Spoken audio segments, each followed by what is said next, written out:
Qu'en est-il des mammographies? La mammographie est-elle susceptible de diagnostiquer un cancer du sein chez les femmes qui n'en sont pas atteintes? Nous disons toute la vérité sur cette question.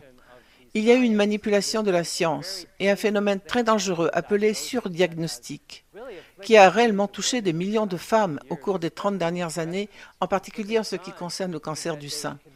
En effet, on a convaincu les femmes que si elles se soumettaient à un dépistage par mammographie au rayon X, même si elles ne présentaient aucun symptôme, cela les aidera à long terme. Qu'elles couraient moins de risques d'avoir un cancer si détecté. Détection précoce, meilleure protection. Exactement.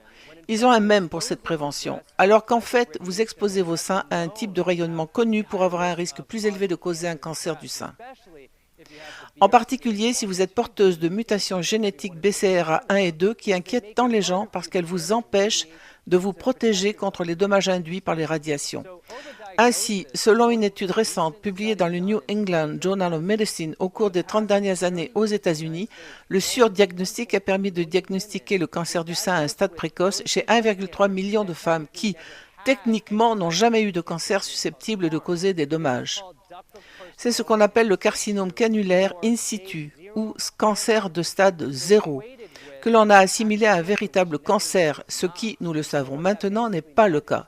Cela signifiait donc que l'on procédait à une mastectomie ou à une tumorectomie standard avec irradiation et chimiothérapie, des produits comme le tamoxifène, suivis par des thérapies hormonales suppressives comme l'aramidex. En gros, on a affaire à une sorte d'holocauste médical, car ces femmes ont dû faire face au diagnostic du cancer qu'elles n'avaient pas, au traitement de ce cancer, à la stigmatisation et à tout le stress émotionnel, psychique et spirituel qui en découle. Et selon les statistiques, l'industrie leur a dit qu'elles avaient sauvé leur vie, alors qu'en fait c'est tout le contraire qui s'est produit. Elles en viennent donc à se rallier à l'agresseur comme dans le syndrome de Stockholm.